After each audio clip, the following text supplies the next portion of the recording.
من الشيطان الرجيم. بسم الله الرحمن الرحيم. إن الله وملائكته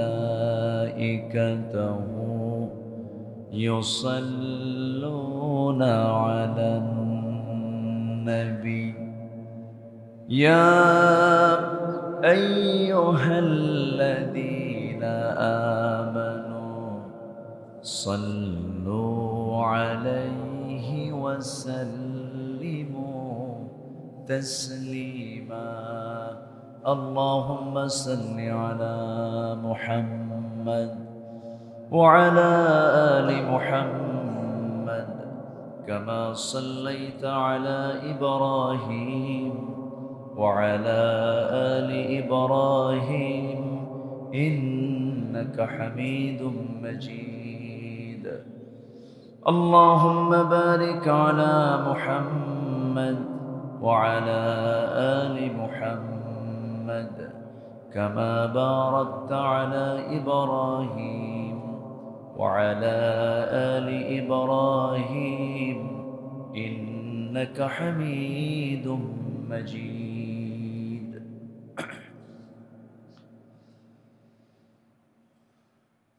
সম্মানিত মুসল্লিবৃন্দ, আসসালামু আলাইকুম ওয়া রাহমাতুল্লাহি ওয়া বারাকাতুহু। সবাই কেমন আছেন? মহান রব্বুল আলামিনের শুকরিয়া যে মহান আল্লাহ সুবহানাহু ওয়া তাআলা আমাকে আপনাকে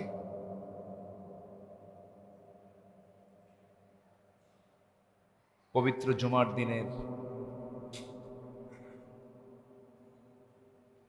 এত গুরুত্বপূর্ণ একটি মুহূর্ত, যে মুহূর্তে আল্লাহ তাআলার একটা হুকুম বাস্তবায়নের জন্য বান্দা সব হাজির হয়, পবিত্র জুমার দিনের এই দুরাকাত ফরজ সালাত আদায়ের লক্ষ্যে যে মনিব আমাকে আপনাকে এমন বরকতময় জায়গায় আসার বসার তৌফিক দিয়েছেন, শুকরিয়া আদায় করছি, জবান খুলে বলছি আলহামদুলিল্লাহ। দরুদ পড়ছি প্রিয় নবীর শানে সরওয়ারে কায়নাত রাহমাতুল লিল আলামিন, সর্বকালের সর্বযুগের সর্বশ্রেষ্ঠ মহামানব রাসূল আকরাম নবী মুকাররম জনাবে মুহাম্মদুর রাসূলুল্লাহ সাল্লাল্লাহু আলাইহি ওয়াসাল্লাম। সম্মানিত উপস্থিতি,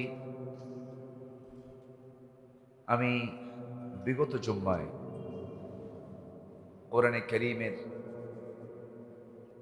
15টি নিষেধাজ্ঞা, এই পয়েন্টের উপরে আমি বিগত জুম্মায় কথা বলেছি। আজকে আমি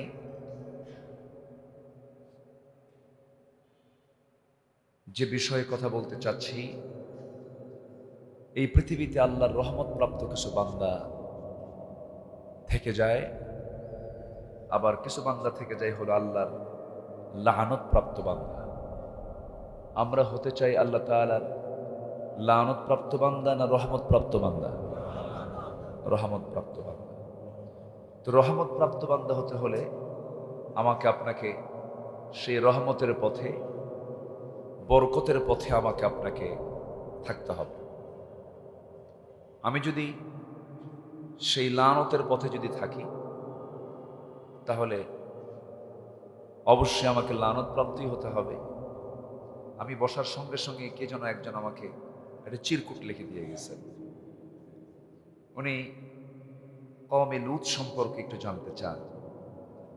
কওমে লূতের উপরে আল্লাহ তাআলা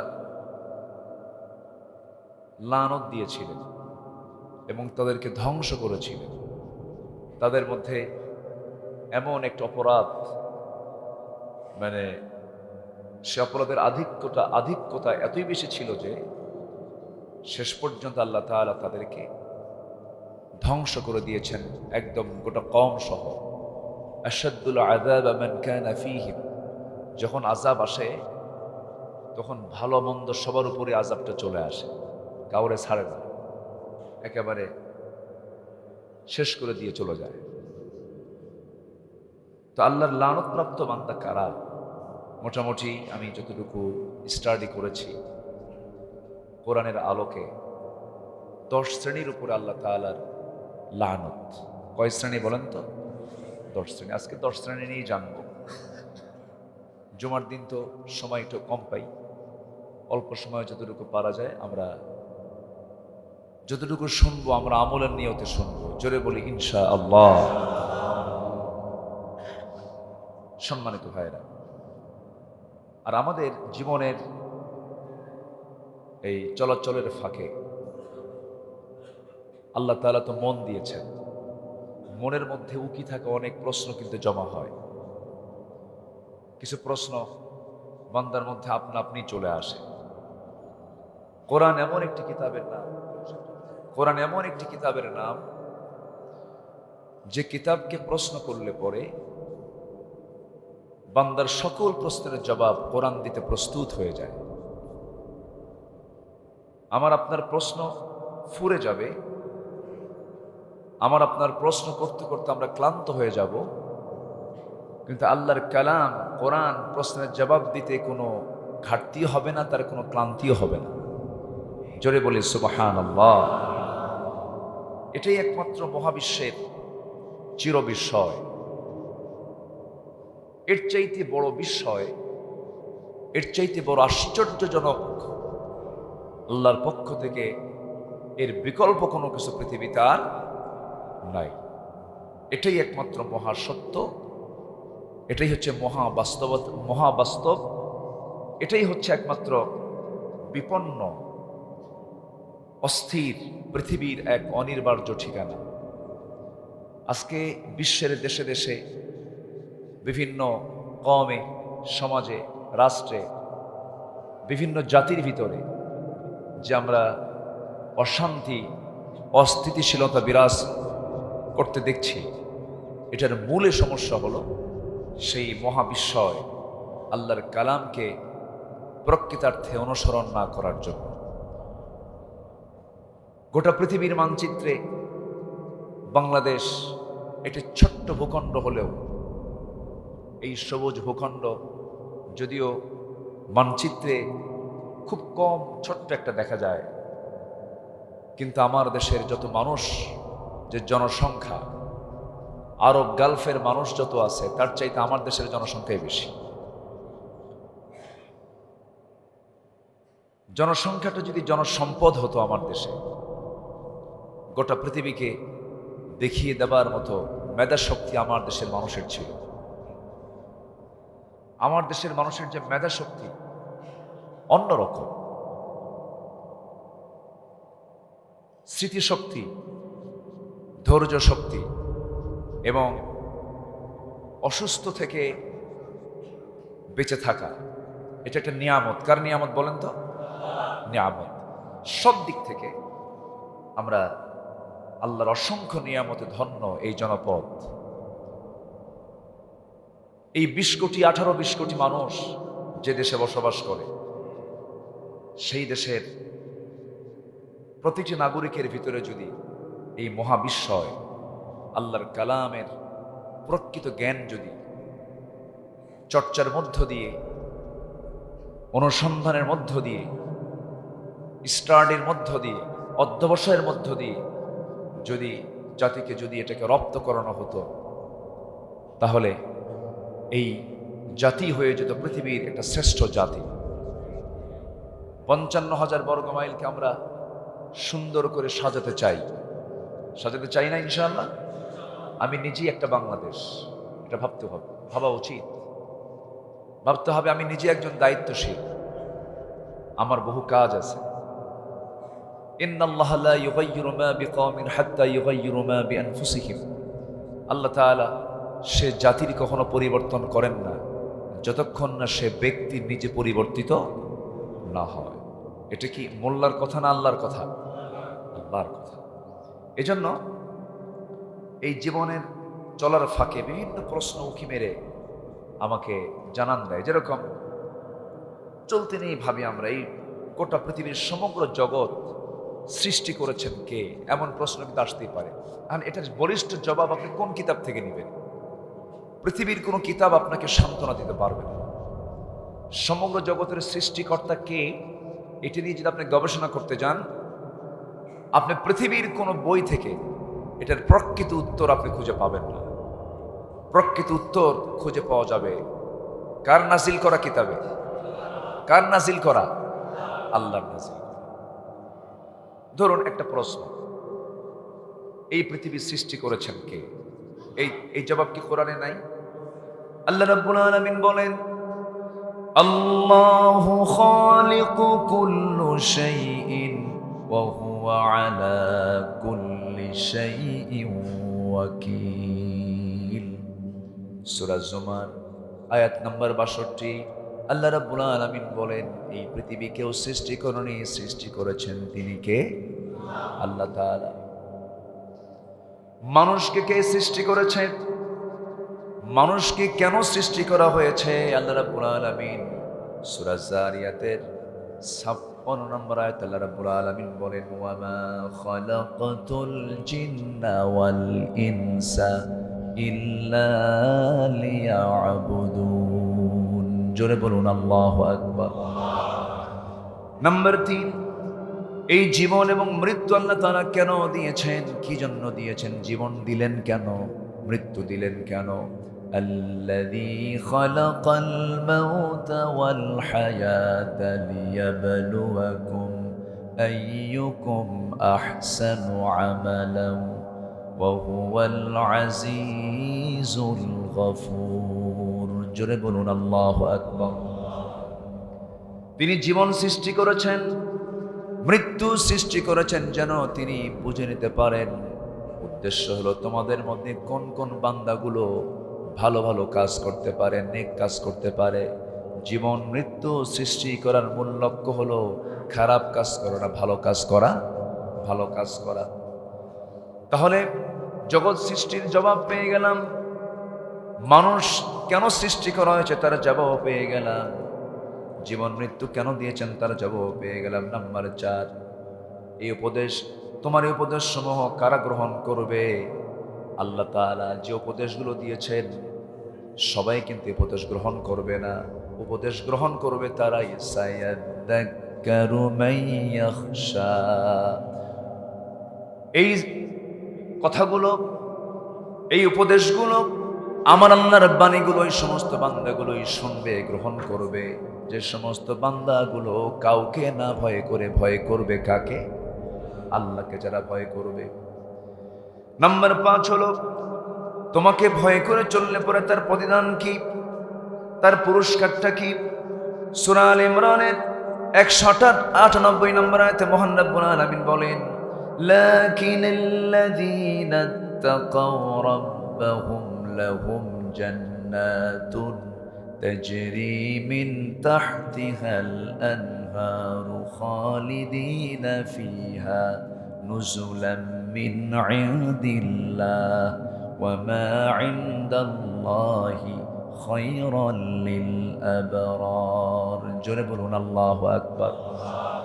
আল্লাহর ভয় করলে পরে ওই সমস্ত বান্দার জন্য যার নিজ দিয়ে নহর প্রবাহিত এমন সুন্দর অকল্পনীয় জান্নাত আল্লাহ রাব্বুল আলামিন তাকে দিবেন।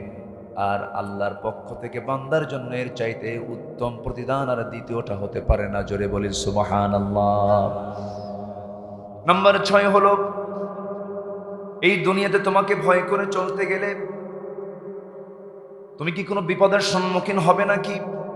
কোরআন তার জবাব দিচ্ছে, وَلَنَبْلُوَنَّكُمْ بِشَيْءٍ مِّنَ الْخَوْفِ وَالْجُوعِ وَنَقْصٍ مِّنَ الْأَمْوَالِ وَالْأَنفُسِ وَالثَّمَرَاتِ وَبَشِّرِ الصَّابِرِينَ।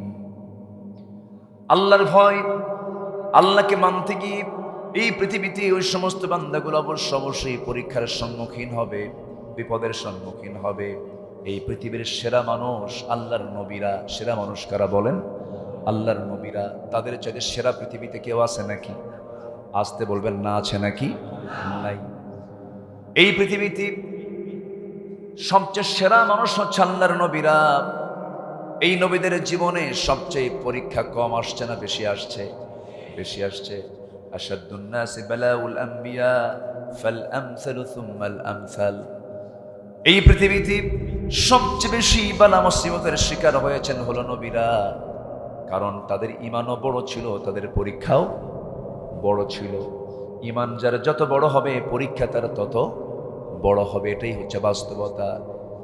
আল্লাহ রাব্বুল আলামিন তার পরীক্ষা যে নিবেন এটারও নিশ্চয়তা দিয়ে বলছেন, ওয়ালানাবলুওয়ান্না, অবশ্যই তোমাকে পরীক্ষা করা হবে। আলেম ওলামা যারা আছেন, ওয়ালানাবলুওয়ান্না লামে তাকিদ এবং শেষের নুনে তাকিদ, অবশ্যই তোমাকে পরীক্ষা করা হবে। ঈমান যার যত বড় তার পরীক্ষাও তত বড়। কি দিয়ে পরীক্ষা করা হবে?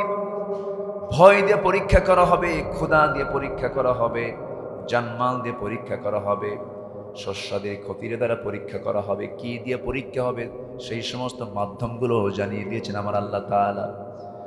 নাম্বার 7, তোমার পথে চলতে আমরা বন্ধু হিসেবে কাকে গ্রহণ করব? আমি যখন আল্লাহর পথে টিকে থাকবো আমার বন্ধু কারা হবে?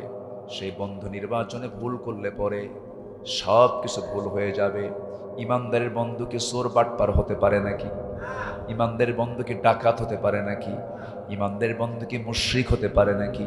ইমানদারের বন্ধু কি মুনাফিক হতে পারে নাকি? ইমানদারের বন্ধু কি কাফেররা হতে পারে নাকি? আল্লাহ রাব্বুল আলামিন বলেন সূরা মায়েদার 55-56 নম্বর আয়াত, আল্লাহ রাব্বুল আলামিন বলেন, ইন্নামা ওয়ালিয়্যুকুমুল্লাহু ওয়া রাসূলুহু ওয়াল্লাযীনা আমানুল্লাযীনা ইউকিমুনাস সালাতা ওয়া ইউতুনাস যাকাতা ওয়া হুম রাকিউন। তোমাদের বন্ধু হবে 3 জন।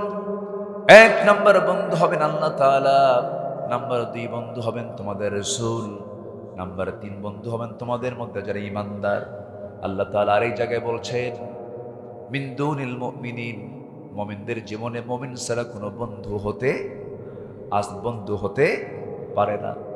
ইতিহাস সাক্ষী, প্রেজেন্ট ওয়ার্ল্ড সাক্ষী। আপনি একটু তাকায় দেখেন ফিলিস্তিনের দিকে, পাশের দেশের দিকে তাকায় দেখেন। ইহুদিরা আগেও শত্রু ছিল, এখনো কি বন্ধু হতে পেরেছে নাকি? বন্ধু কি কোনোদিন হবে নাকি? হবে না। আধুনিক দুনিয়ায় আমরা অনেকেই বলি জ্ঞান বিজ্ঞান চরম উৎকর্ষ সাধনের যুগ। এই পৃথিবীর শুরু থেকে আজ পর্যন্ত সায়েন্স টেকনোলজির যত ডেভেলপ হয়েছে তার বসন্তকাল কিন্তু এখন চলছে।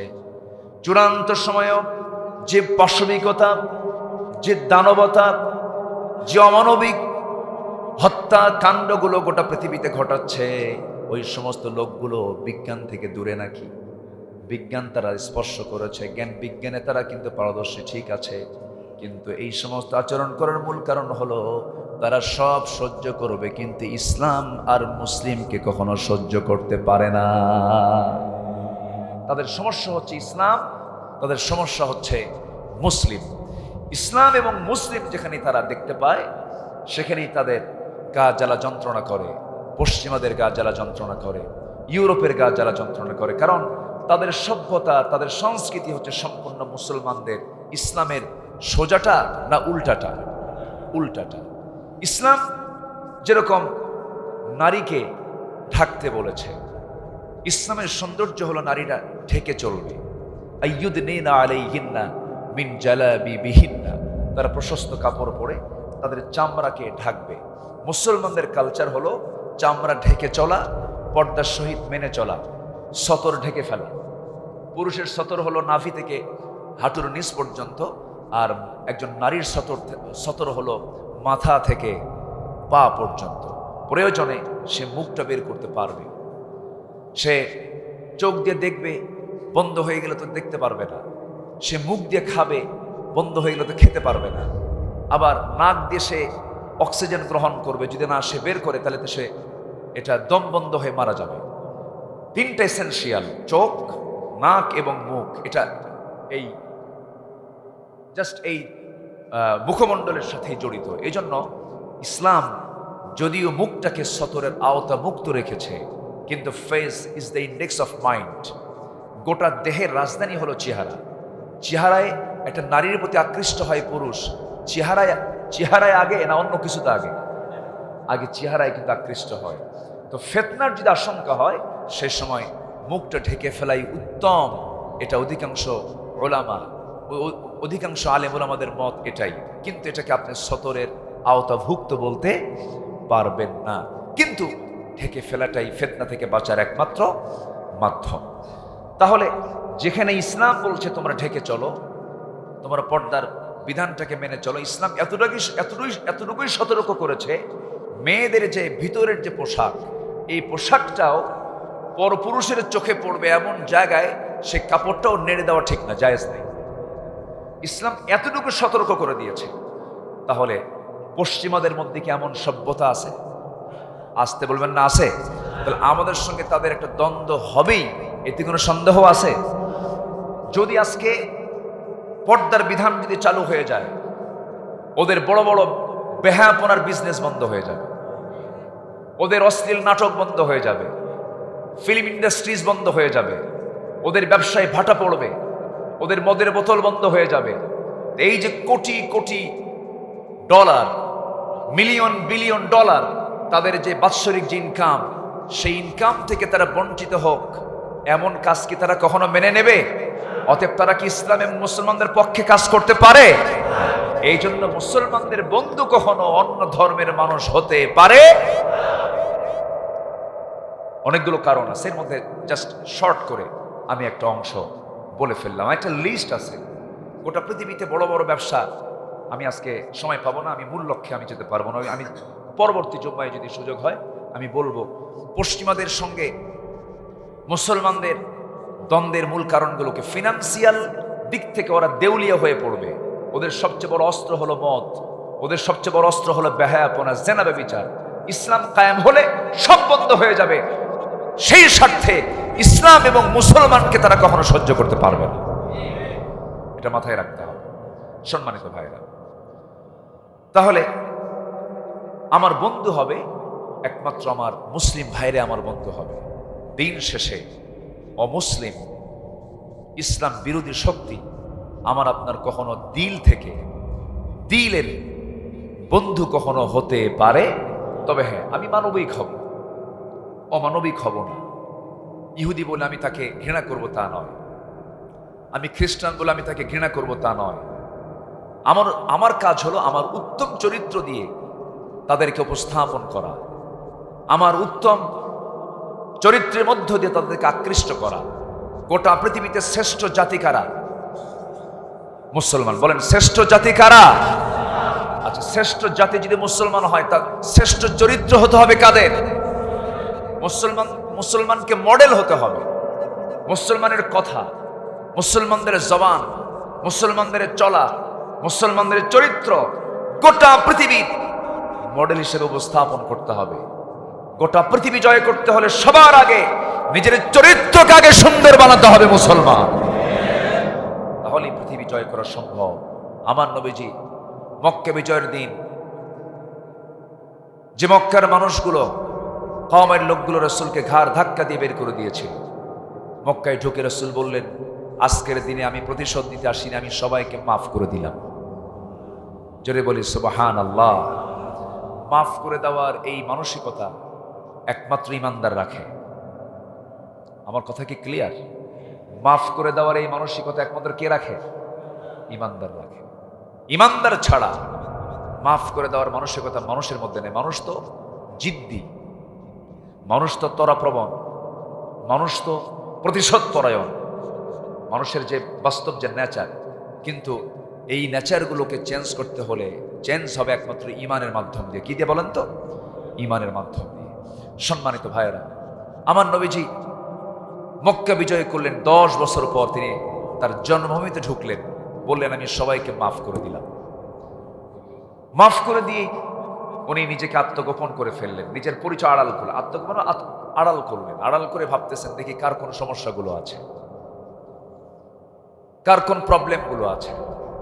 হঠাৎ করে তার চোখে দৃষ্টিগোচর হলো চামড়া ভাঁজ হয়ে যাওয়া একজন বয়স্ক নারীর মাথার উপরে সে নিয়েছে বেশ কিছু বড় একটা গাট্টি, একটা বোঝা মাথায় নিয়ে সে পিছনে একবার তাকায় আর সামনে যায়, পিছনে একবার তাকায় আর সামনে যায়। আমার নবীজি এটা অবলোকন করি বলেন, মহিলা, বুড়িমা, আপনার কি প্রবলেম বলেন তো? কে বাবা, মুহাম্মদ এবং মুহাম্মদের লোক মক্কায় ঢুকছে, শেষ করে ফেলবে। কারে কয়? কারে বলতেছে?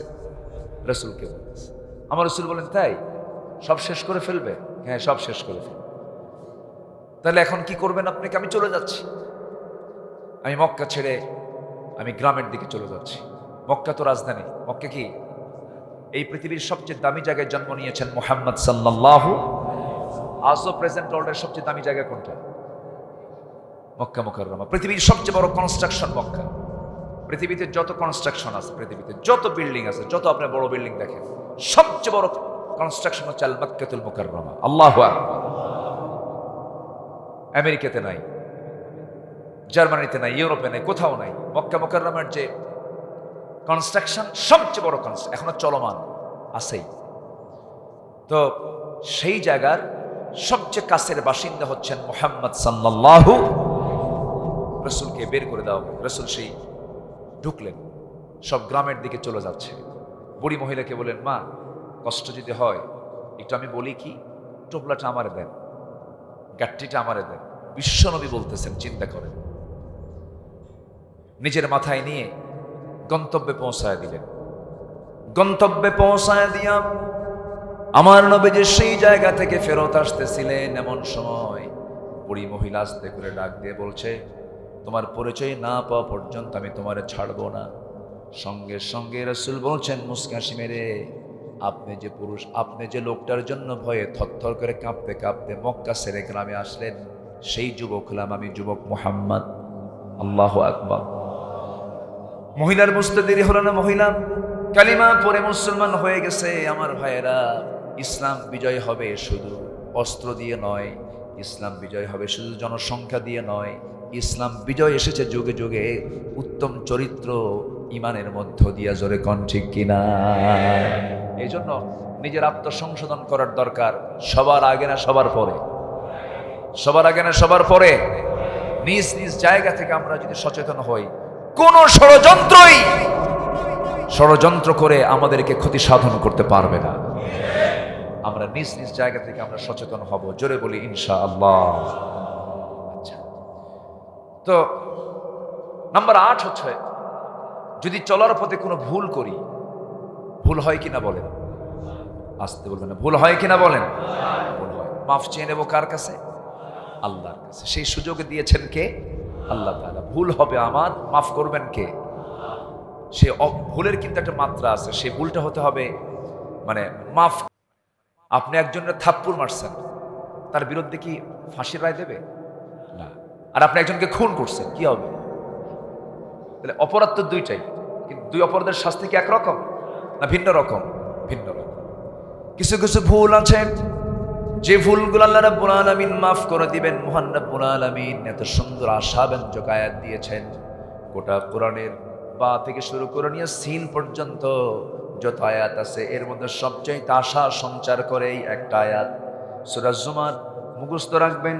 সূরা জুমারের 53 নম্বর আয়াত আল্লাহ রাব্বুল আলামিন বলেন, কুল ইয়া ইবাদিয়াল্লাযীনা আসরাফু আলা আনফুসিহিম লা তাকনাতু মির রাহমাতিল্লাহ ইন্নাল্লাহা ইয়াগফিরুয যুনুবা জামিআ। জোরে বলুন আল্লাহু আকবার। ও বান্দা, নিজেদের উপরে যা বাড়াবাড়ি করেছো, যে ভুলভালগুলো করেছো, হতাশ হয়ো না। আমার কাছে চোখের পানি ফেলে ক্ষমা চাও। তুমি বান্দা, তোমার গুনাহ যত বড়, আমার রহমত তার চেয়ে অনেক বেশি বড়। আমি তোমাকে মাফ করে দিলাম। তো আমাদের মাফ পাওয়ার জায়গা একটা আছে না নাই? কে? আসতে বলবো না, কে তিনি? তোমার পথে কি নাম্বার 9? আমরা কি সাহায্য পাবো নাকি? তোমার পথে চলতে গেলে আমরা কার সাহায্য পাবো তুমি আল্লাহ বলে দাও। আল্লাহ নিজে বলছেন ওয়া কানা হাক্কান আলাইনা নাসরুল মুমিনিন। সূরা রুম 47 নম্বর আয়াতে আল্লাহ রাব্বুল আলামিন বলছেন, বান্দা শোনো, শুধু সাহায্য করব না, সাহায্যটা আমার জন্য ওয়াজিব হয়ে যাবে তোমাকে। জোরে কান সুবহানাল্লাহ। অবশ্যই সাহায্য করবেন। তিনি কে? তিনি আছেন না নাই? তিনি কি সাহায্য করতে পারেন? তিনি কি সাহায্য করেন? 5 অগাস্টে কি সাহায্য করেছিলেন? চোখের সামনে আমরা দেখেছি, ইতিহাস করেছেন।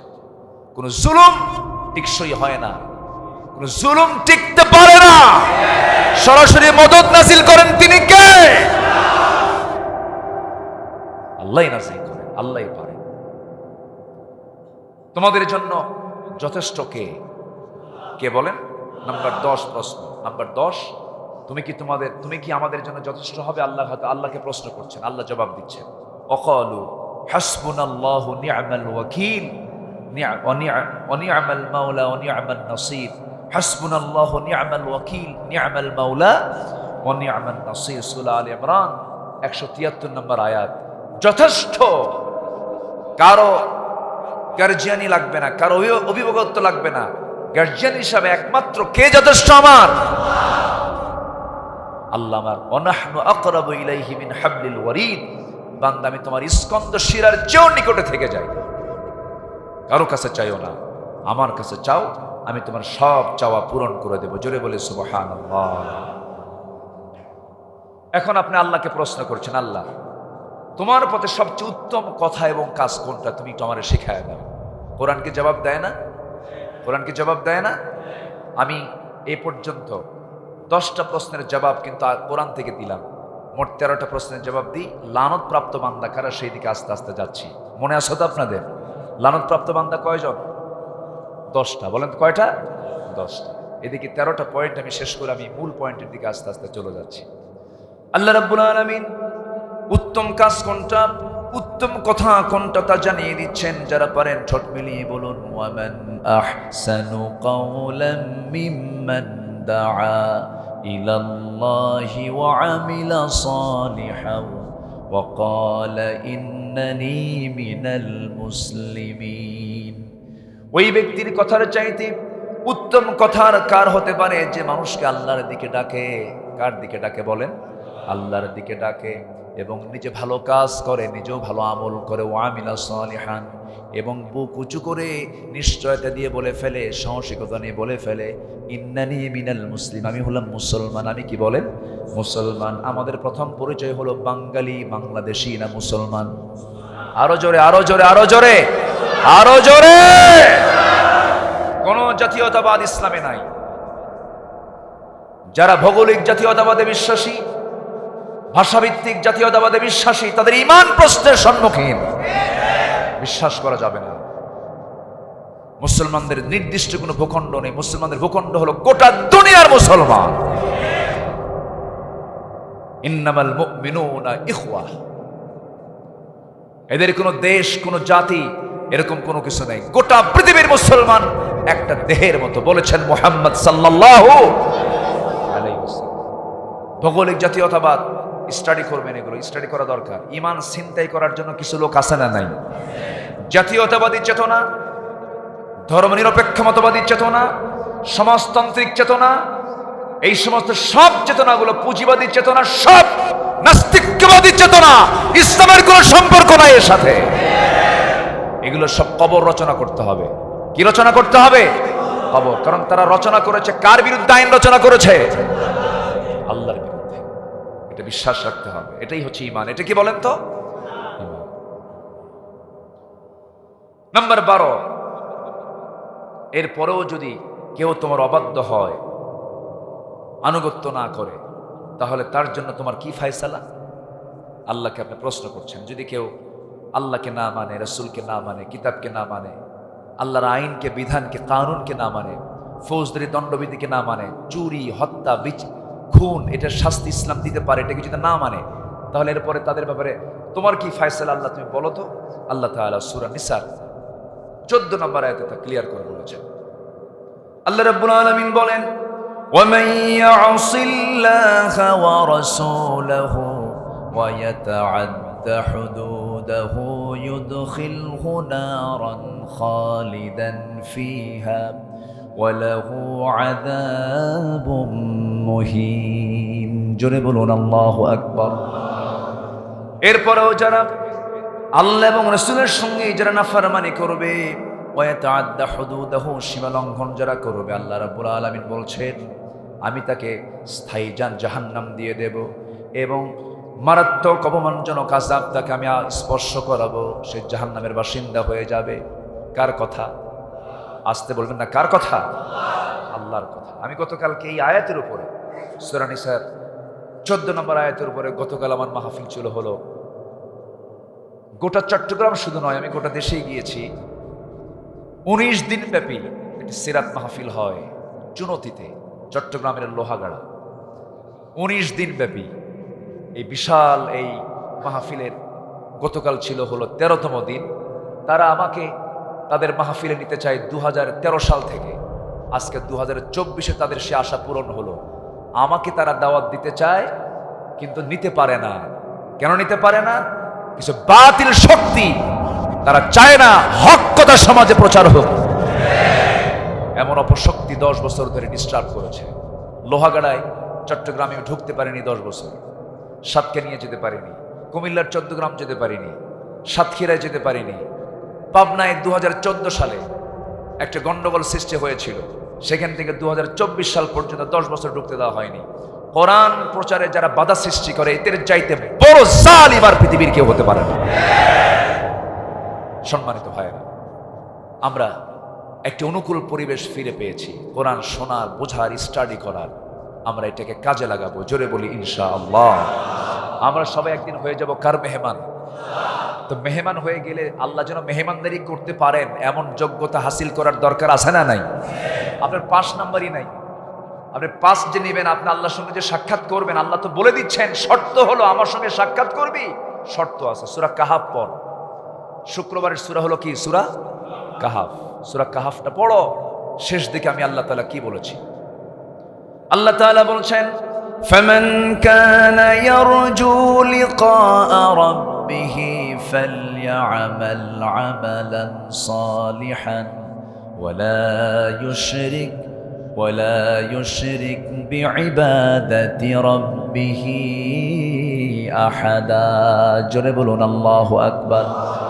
যে বান্দা আমার সঙ্গে সাক্ষাৎ করতে চায়, সাক্ষাৎ করার শর্ত হলো সব শিরকিয়াতের গন্ধগুলো দূর করে ফেলো, ঈমানটাকে মজবুত করো, নেক আমলে নিজের জীবনটা মজবুত করে ফেলো। যার জীবনে সুন্দর চরিত্র আছে, সুন্দর চরিত্রের ওজনটা সবচেয়ে বেশি হবে। ফামাইয়া'মাল মিসকালা যাররাতিন খায়রান ইয়ারাহ। সেই দিন যাররা পরিমাণ সবকিছু হিসাব কিসাব হয়ে যাবে। আল্লাহ রাব্বুল আলামিন সেই দিন অনুপরিমাণ ভালো কাজ করলো, বান্দার সেই প্রাপ্তি সেদিন সে পেয়ে যাবে। আমার বন্ধুগণ, সেই দিন যে ওজন করা হবে, আমলগুলো ওজন করা হবে, এর মধ্যে সবচেয়ে বেশি ভারী ওজন হবে হলো উত্তম চরিত্রের। উত্তম চরিত্রের ওজনটাই সবচেয়ে বেশি ভারী হয়ে যাবে। এই জন্য আমাদের সবচেয়ে বড় অর্জন হলো আমরা উত্তম চরিত্র অর্জন করব। জোরে বলি ইনশাআল্লাহ।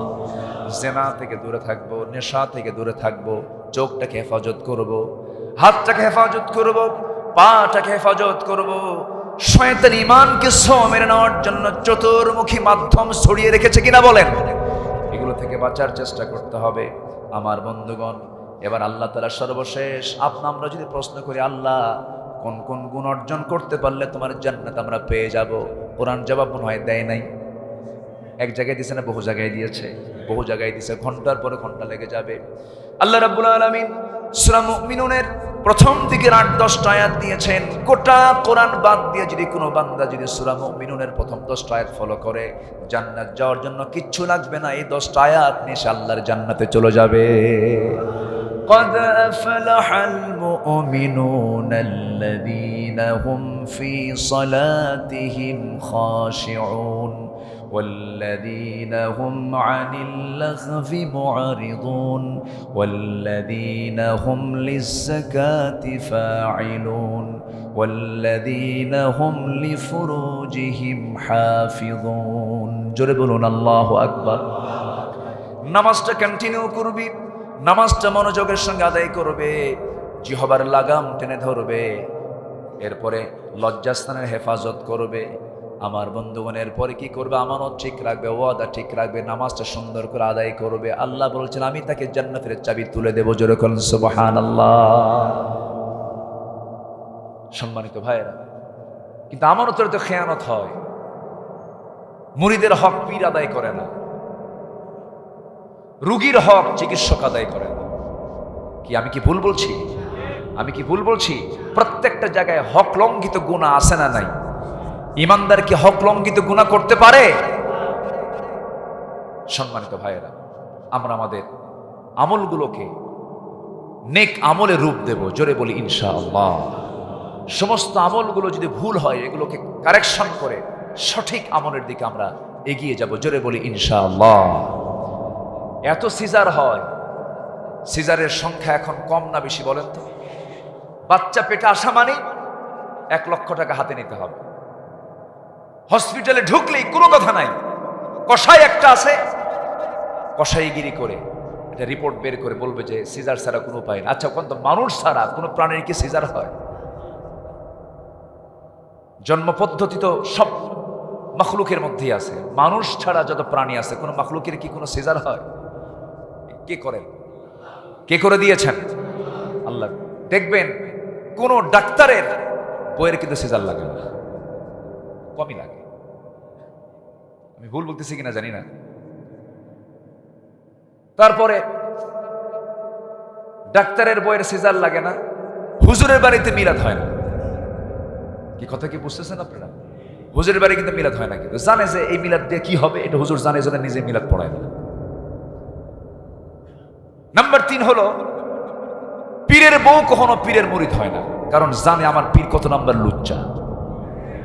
কথা কি বোঝা গেল? বিষয়গুলো বুঝতে হবে, বুঝে শুনে পা ফেলতে হবে। আমার আমল না মানে আমাকে যেতে হবে। আমি কাউকে ধোকাবাজি দেব না, ধোকাবাজিতে ফেলবো না, নিজেও ধোকাবাজি করব না। ইমানদার কখনো প্রতারক ধোকাবাজ হতে। আল্লাহ আমল করার তৌফিক দান করুন। আমার দেশের পীর মুরিদের কি অবস্থা! এক মুরিদ পীরের সামনে দাঁড়ায় আছে, সামনে গাছ, ডাব গাছ, প্রচন্ড প্রখর রোদ দিনের বেলা। পীর বলতেছে, মুরিদ ডাব খাওয়া লাগতো, একটু ওঠো গাছে। হুজুর এত বড় বেয়াদবি, আপনি নিচে থাকবেন, আমি গাছের উপর উঠব? আরেকজন দিদা পাড়াইছে, ডাব সামনে আসার পর বলছে, তুমি এটা কাটো। হুজুর এটা কেমন কথা হয়? এটা কি আমার জন্য কাটা মানায়? তো কাটছে, হুজুর নিজেই কাটছে। এবার বলতেছে, ঠিক আছে তুমি এখন এটা খাও। হুজুর 2 হুকুম অমান্য করছে, এই হুকুম অমান্য করলে তোমার মুরিদগিরি থাকবে না, দেন খাই। কথা কি বোঝা যায়? এগুলো আমানতদারিতা নয়, এগুলো ইখলাসের আমল নয়। আমরা ইখলাস ওয়ালা হব, মুখলেস হব। জোরে বলি ইনশাআল্লাহ। আল্লাহ সবাইকে কবুল করে, জোরে বলি আমিন। আল্লাহ তাআলার লানত হচ্ছে 10 শ্রেণীর উপর। 1 নম্বর হচ্ছে যারা জমিনে বিপর্যয় সৃষ্টি করবে। জমিনে বিপর্যয় সৃষ্টি করার মতো লোক আছে না নাই? আছে না নাই বলেন? যারা পাহাড় কেটে সোজা করে, এটা কি জমিন বিপর্যয় নয়? পাহাড় কাটে, এই যে পাহাড়ি ঢল নামে। গতকাল আমার মাহফিল ছিল ওই অঞ্চলেই ছিল। এই যে বৃষ্টি, পাহাড়ি অঞ্চলের বৃষ্টিগুলো যদি হয়, আশেপাশে যারা পাহাড়ের আশেপাশে থাকে তারা কি নিরাপদে না বিপদে? বিপদে। বিপর্যয় সৃষ্টির লম্বা ব্যাখ্যা আছে। এই বিপর্যয় সৃষ্টি যারা করবে এবং আত্মীয়তার বন্ধন যারা ছিন্ন করবে, আল্লাহ তাআলা বলছেন আমি তাদের প্রতি লানত বর্ষণ করবো। যেরকম নাউযুবিল্লাহ। এটা কি আমার কথা না আল্লাহর কথা? আল্লাহর কথা। আত্মীয়তার বন্ধন ছিন্ন করে এমন লোক তো আজকে সমাজে নাই। ভাই ভাই মিল নাই। বোনের বাড়িতে কোনো খবরই রাখে না। বোন দোষটা কি? বোন বাপের বাড়ির সম্পদ যা পাইতো নিয়ে গেছে, এই জন্য রাগের ঠেলায় ভাই বোনের বাড়িতে যায় না। দেখছেন কারণটা? দেখছেন? এরকম ভাই বোনের সম্পর্ক ছিন্ন করা আছে না নাই? আল্লাহ বলছে আমার লানত ওদের উপর। মারাত্মক ব্যাপার, কিন্তু সবাই কিন্তু ধরা খেয়ে যাচ্ছে। আল্লাহ রাব্বুল আলামিন বলেন, ফাহাল আসাইতুম ইন তাওয়াল্লাইতুম আন তুফসিদু ফিল আরদি ওয়া তুকাত্তিউ আরহামাকুম। জমিনে যারা বিপর্যয় সৃষ্টি করবে, আত্মীয়তার বন্ধন যারা কেটে ফেলে দেবে, তাদের উপরে কার লানত বলেন? দুই ভাইয়ের মধ্যে সেই ভাইটাই সবচেয়ে উত্তম, যে ভাইটা আগায় গিয়ে বলে ভাই আমরা মিল হয়ে যাই, সেই বান্দাটা আল্লাহর কাছে উত্তম। যেরকম সুবহানাল্লাহ। নাম্বার 2 হলো সীমালঙ্ঘন যারা করবে তাদের উপর আল্লাহর লানত। সীমালঙ্ঘন করার মতো লোক আছে না নাই? আসতে বলবেন না, আছে না নাই? ব্যক্তি জীবনের সীমালঙ্ঘন, সামাজিক জীবনের সীমালঙ্ঘন, রাষ্ট্রীয় জীবনের সীমালঙ্ঘন, বিচার করতে নিয়ে সীমালঙ্ঘন আছে না নাই? আছে। আল্লাহ রাব্বুল আলামিন তাদের ব্যাপারে বলেছেন, লুইনাল্লাযীনা কাফারু মিন বানি ইসরাঈলা আলা লিসানি দাউদ ওয়া ঈসা ইবনে মারইয়াম যালিকা বিমা আসাউ ওয়া কানু ইয়াতাদুন। জোরে বলুন আল্লাহু আকবার। সীমালঙ্ঘন যারা করবে লুইনা, তাদের প্রতি লানত করা হবে। নাম্বার 3 হলো আল্লাহর সত্যকে, সত্যবাণীকে যারা গোপন করবে তাদের প্রতি কার লানত? আল্লাহর লানত।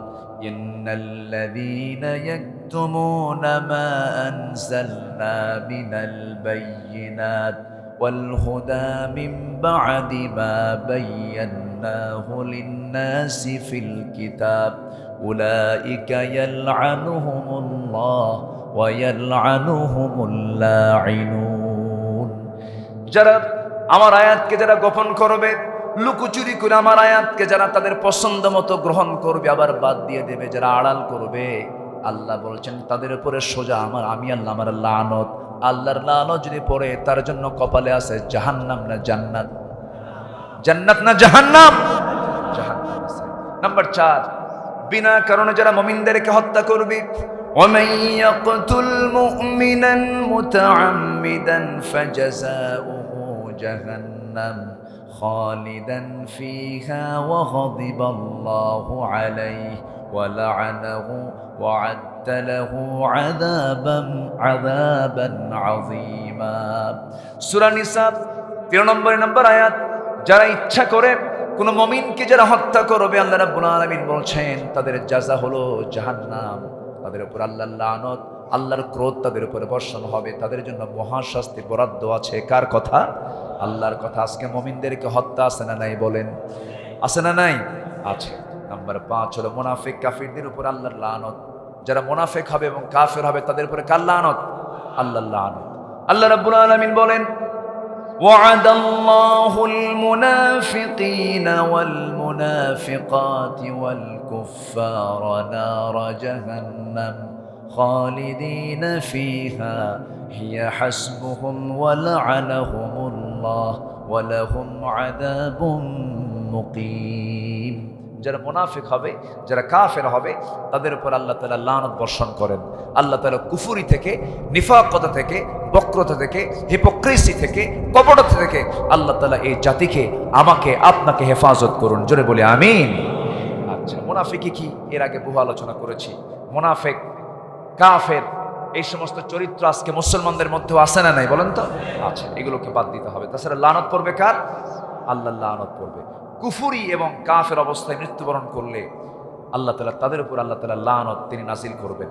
নাম্বার 7 হলো আল্লাহ এবং রাসূলের যারা শত্রু হবে, আল্লাহ শত্রু হবে, রাসূলের শত্রু হবে, এমন লোক আছে না? আসতে বলবেন না, আছে না নাই? পর্দার বিরুদ্ধে কথা বলা মানে কার শত্রু হওয়া? আল্লাহর কোরআনের কোন আইনকে অমান্য করা মানে কার শত্রু হওয়া? আল্লাহ রাসূলের শত্রু হয়ে যাওয়া। আল্লাহ তাআলা সোজা সাপটা বলছেন সূরা আহজাবের 57 নম্বর আয়াতে। আল্লাহ রাব্বুল আলামিন বলেন, ইন্নাল্লাযীনা ইউযুনাল্লাহা ওয়া রাসূলাহু লা'আনাহুমুল্লাহু ফিদ দুনিয়া ওয়াল আখিরাহ ওয়া আ'আদ্দা লাহুম আযাবান মুহিনা। যারা আল্লাহকে এবং রাসূলকে যারা কষ্ট দেবে, আল্লাহ এবং রাসূলের ব্যাপারে যারা বাজে কথা বলবে, আল্লাহর লানত এই দুনিয়া এবং আখিরাতে, দুনিয়া এবং আখিরাতে। তাহলে লানত কিন্তু, তাদের লাঞ্ছনা কিন্তু দুনিয়াতেও আছে, আখিরাতেও আছে। তার নিকটবর্তী কিছু চিত্র কি আমরা পাইছি? কিছু পাইছি কি আমরা? পেয়েছি। ওয়া'আদ্দা লাহুম আযাবান মুহিনা, এবং যন্ত্রণাদায়ক শাস্তি, অপমানজনক শাস্তি তাদের জন্য বরাদ্দ আছে মৃত্যুর পরে। এরপরে নাম্বার 8 হলো অঙ্গীকার যারা ভঙ্গ করবে তাদের জন্য লানত। আল্লাহর আয়াতের যারা অবমাননা করবে তাদের জন্য লানত। নাম্বার 9 হচ্ছে আল্লাহর সম্পর্কে মিথ্যা রচনাকারী, আল্লাহর সম্পর্কে মিথ্যা কথা বলে, বাজে কথা বলে, বোঝে না, এরকম জাতীয় কথাবার্তা বলে যারা, তাদের উপর আল্লাহ লানত। মুমিনা নারীর উপরে যারা মিথ্যা অপবাদ দেয়, না জেনে না বুঝে একটা সতী নারীকে মিথ্যা অপবাদ দেওয়ার মতো কিছু কুলাঙ্গার আছে না, কিছু বদমাইশ আছে না? আল্লাহ তাআলা সূরা নূরে একটা স্পেশালি ওই মেয়েদের জন্য তাদের পক্ষে আল্লাহ তাআলা একটা আয়াত উপহার দিয়েছেন। ইসলাম নারীকে ঠকাইছে না জিতাইছে? ইসলাম নারীকে মর্যাদার উচ্চাসনে সমাসীন করেছে। নারীরা বোঝে না, নারীবাদী আন্দোলনের যারা নামে মাঠে রাস্তায় যারা চলে ওরা বোঝে না ইসলাম নারীকে কি সম্মান দিয়েছে। একমাত্র পৃথিবীতে সম্মান দেওয়ার একমাত্র দিন হচ্ছে ইসলাম। আলহামদুলিল্লাহ বলেন। কিতাবগুলো দিবেন, সূরা নূর শিখায় দিবেন, সূরা আহজাব শিখায় দিবেন। এই সমস্ত আয়াতগুলো সূরাগুলো মেয়েদের হাতে তুলে দিবেন তাফসীর সহ, বন্ধের হাতে তুলে দিবেন তাফসীর সহ, স্ত্রী হাতে তুলে দিবেন তাফসীর সহ। উনি আপনাকে গাইড করবেন, উনি আপনাকে পরামর্শ দিবেন। আল্লাহ প্রত্যেক ঘরে ঘরে আয়েশা, সুমাইয়া, খাদিজার মতো মা পয়দা করে দাও। আল্লাহ রাব্বুল আলামিন বলেন, সর্বশেষ লানত পড়বে তাদের উপরে, ইন্নাল্লাযীনা ইয়ারমুনাল মুহসানাতিল গাফিলাতিল মুমিনাত লুইনু ফিদ দুনিয়া ওয়াল আখিরাহ ওয়া লাহুম আযাবুন আযীম। যারা মুমিনা নারীদের প্রতি যারা মিথ্যা অপবাদ দেবে তাদের উপর কার লানত, আল্লাহর লানত। আল্লাহ এই সমস্ত লানত প্রাপ্ত যারা হবে তাদের আচরণ, তাদের কর্ম থেকে আমাদেরকে হেফাজত করুন। জোরে বলি আমিন।